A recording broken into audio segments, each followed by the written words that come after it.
Hey everyone, I'm working to hit 1,000 subscribers and I need your help to get there. If you enjoy this content, please hit that subscribe button right now. I am going to crash out as less than 24 hours after the Toronto Blue Jays missed out on Kyle Tucker. One of the Jays' only hopes was to get Bo Bichette in order to add another fantastic bat to the lineup. And they not only miss out on Bo Bichette, he goes to the New York Mets, the team that they were up against in the Kyle Tucker sweepstakes. He is no longer a Blue Jay. This team now has to pivot elsewhere, and I'm going to crash out. It has been an absolutely nightmarish last 12 to 24 hours for the Toronto Blue Jays. We're going to break down all the details because there are some crazy ones, including some wild contract details and Bo Bichette moving positions, folks. You're going to want to stay tuned to the end of this video.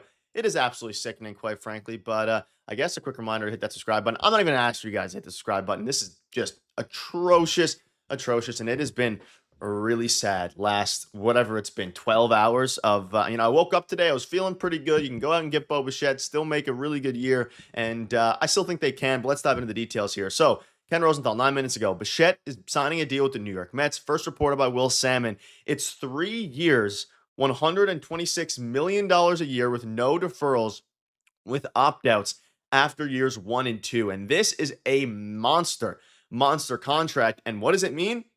All of a sudden, he's probably going to hit the free agency market next year again. If he has a great year, he's going to opt out, and maybe the Jays can try to get him next year, and we'll be having this conversation all over again. But for now, the main focus is, hey, he has a contract that is paying him over $40 million a year, folks. Over $42 million a year.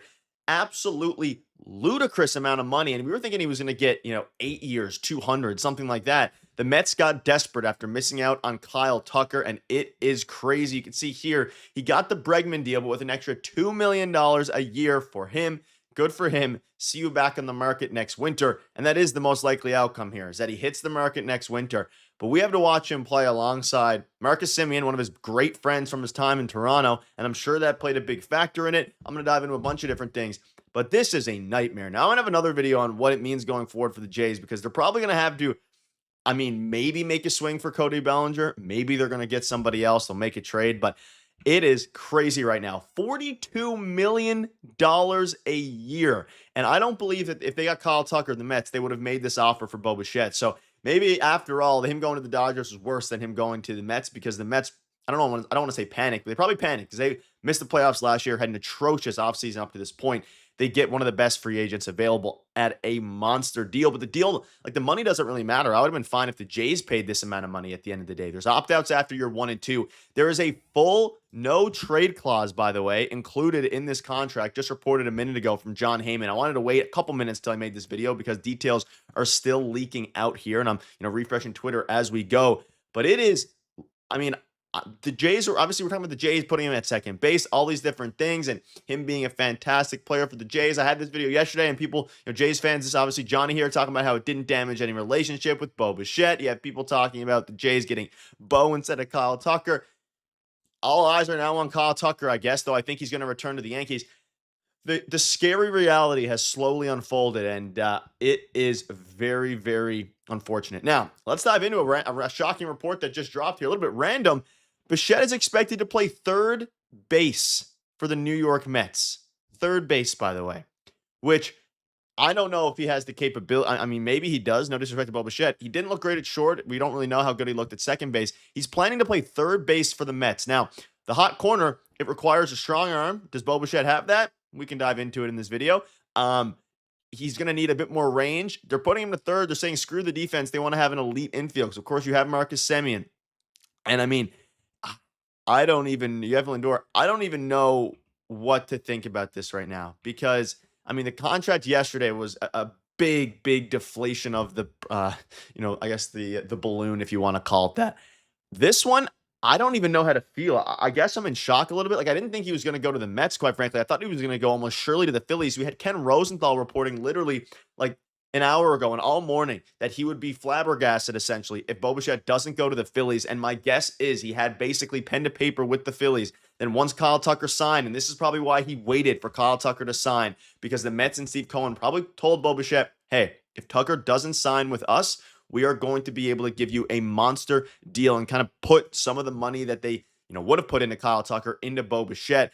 And that's exactly what they did. So, I mean, I have to give the Mets props here. The Jays were never realistically going to match, I don't think, either one of these deals at this point. I would have been fine if they did match this deal. Like, I think it's a great deal for the Mets. You can call me crazy. Like, $40 million is a ton of money, but like, it's only a 3-year deal. There's opt-outs after year 1 and 2. I guess the nightmare scenario is where Bo Bichette has a horrible year and then they, he opts into the contract. But even then, like with Bo Bichette's back to ball skills, I don't see a world where he doesn't at least play to, $30 million value and then something like that. And we all know Steve Cohen doesn't care about that little bit of extra value that he's going to be losing. So I'm sad. I'm upset. I don't really know how to feel at this point. I mean, his numbers, like Bo Bichette's numbers are like I'm looking at it here now in the Savant. He has 36th percentile arm strength and first percentile outs above average. Will set a 36th percentile arm strength be enough to play third base? I don't know if the Mets care. I think, and clearly Bo Bichette kind of stings a little bit more. Bo Bichette was clearly willing to move positions, right? And I'm sure he would have played second base with the Toronto Blue Jays.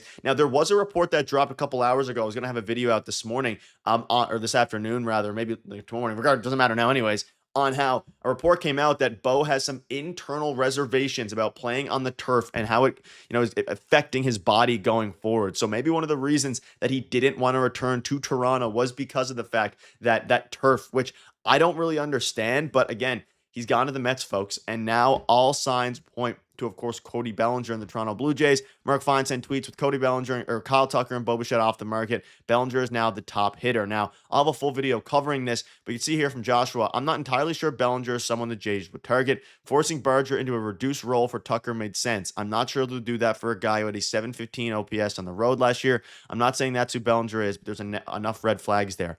Do you guys want to see the Jays pivot? I'm higher on Cody Bellinger than a lot of people. He's a fantastic defender. He's really, really good offensively. Yes, he was benefited by the short porch. He was once an MVP candidate with the Dodgers. I think he's a very good player. He's not Kyle Tucker, and he's certainly not Bo Bichette. Or I guess I could say that the other way around. Tucker's obviously a better player than Bo, but he is something. I do think adding a left-handed bat would make sense. Now, would that reduce the role of Berger? Like, in theory, right? It would, because obviously at this point you have Okamoto at third. You put Berger, between right and third. You split time there. But I'm thinking of Cody Bellinger. You put him in left field, and then you trade Nathan Lucas, and he can just be your everyday left fielder. Now, obviously, naturally, it'll take some at-bats away from guys like Santander and Addison Berger to a degree as well, because they got Okamoto. But I'm thinking of it as taking more of a, bat away from... I'm going to be honest with you straight away, because there's no other way to open this video. Less than 24 hours after the Toronto Blue Jays missed out on Kyle Tucker, the ground has completely collapsed beneath their feet, and what was already a tense off-season has now turned into something bordering on a sporting horror film. This isn't just disappointment anymore. This is disbelief, frustration, and that sinking feeling you get when you realize the escape hatch has slammed shut. If you're a Jays fan, you might want to brace yourself, because what unfolded over the last 12 to 24 hours feels genuinely sickening. And by the end of this video, you'll understand exactly why this moment could define the direction of the franchise for years to come. Because after Kyle Tucker slipped through their fingers, there was still one shimmering lifeline dangling in front of Toronto. One last elite bat. One last pivot that could soften the blow and keep this lineup breathing at a championship level. Bo Bichette was that hope. And now, that hope has packed its bags, walked out the door, and taken the train straight to New York. Not the Yankees. Not the Phillies. The Mets. The same Mets who were standing shoulder to shoulder with Toronto in the Kyle Tucker sweepstakes. The same Mets who just watched their own plans crumble and decided, in a moment of ruthless decisiveness, to burn the market to the ground. Bo Bichette is no longer a Blue Jay. Let that sink in. I woke up today feeling strangely optimistic, all things considered. There was this quiet belief that, yes, missing out on Tucker hurt, but Bo Bichette was still there. You could still salvage this off-season. You could still build a very real contender. That optimism lasted about as long as a snowflake in July. Because then the reports dropped, and suddenly it was like watching a car crash in slow motion while refreshing Twitter every 5 seconds. This is one of those moments where the timeline itself feels cruel, like it's leaning in and whispering, "You thought it couldn't get worse? Watch this." Ken Rosenthal breaks it. Will Salmon confirms it. 3 years. $126 million. No deferrals. Opt-outs after year 1 and year 2. Over $42 million per season. A full no-trade clause. This isn't just a big contract. This is a contract that screams desperation, ambition, and absolute fear of irrelevance from the New York Mets.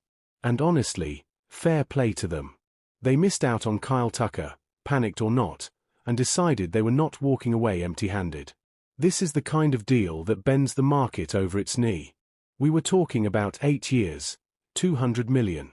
Something long-term, something safer. Instead, the Mets handed Bo Bichette the Alex Bregman framework, sprinkled an extra couple of million per year on top, and lit the fuse. $42 million a year for a player who will almost certainly opt out if he has anything close to an elite season. This is a contract designed to explode, and the Mets are perfectly fine standing next to it. And yes, before anyone asks, if Bo has a monster year, he's gone. He'll hit free agency again next winter, and we'll probably have this exact same conversation all over again. Maybe even with Toronto back at the table, pretending none of this ever happened. But for now, the reality is brutal. The Jays didn't just lose Bo Bichette. They lost him to the very team that outmaneuvered them on Kyle Tucker. That stings in a way that's hard to put into words. If you're finding this breakdown useful so far, do me a favor and support the channel by liking the video, sharing it with fellow Jays fans, and subscribing to the Blue Jays Report. I wish this was under better circumstances, but trust me, you'll want to stay plugged in for what comes next. As more details leaked out, the night somehow got darker. Because this isn't just about money. It's about direction. It's about identity. And then came the report that genuinely made me pause and stare at the screen. Bo Bichette is expected to play third base for the New York Mets. Third base. The hot corner. A position that demands a cannon arm, lightning reactions, and defensive instincts that, frankly, haven't always been Bo's calling card. Let's not sugarcoat it. The numbers are what they are. 36th percentile arm strength. 1st percentile outs above average. That's not an insult, that's data. And yet, the Mets have looked at that and said, we don't care.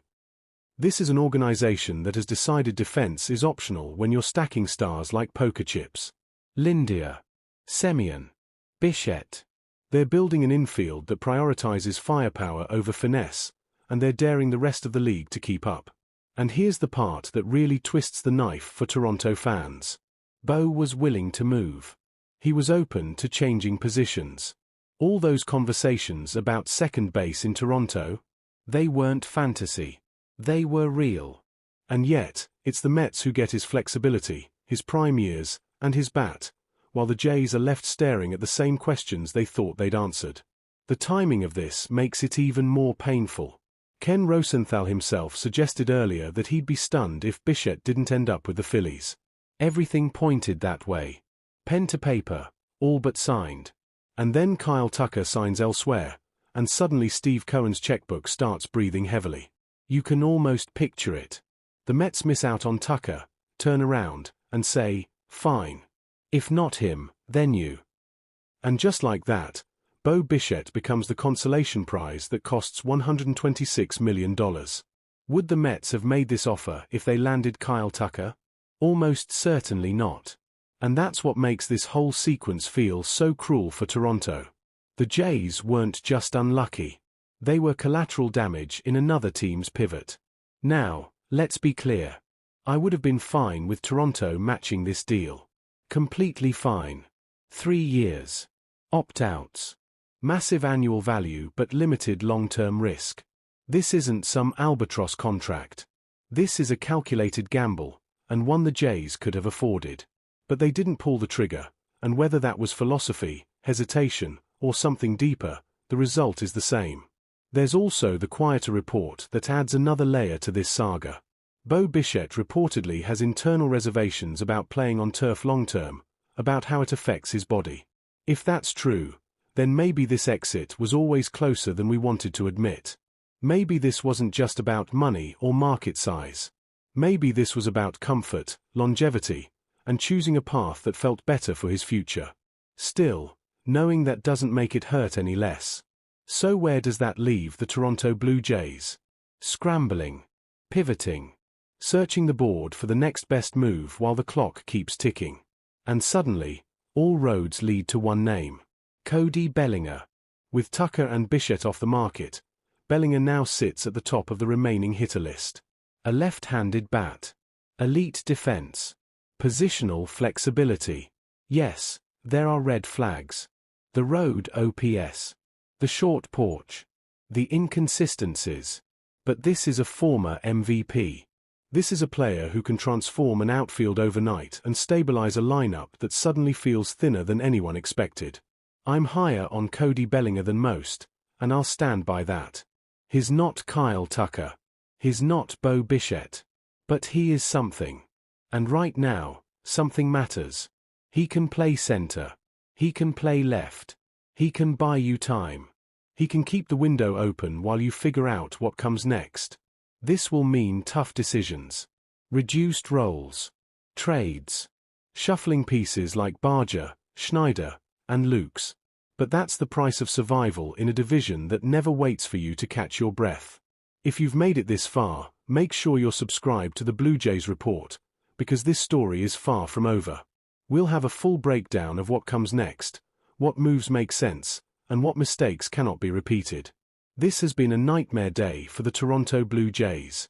A day where hope turned to disbelief in the span of a few tweets. But baseball has a strange way of turning chaos into opportunity. Whether the Jays seize that opportunity or let it slip away will define everything that comes after this moment. Let me know your thoughts down below, and as always, thank you for riding through the storm with me.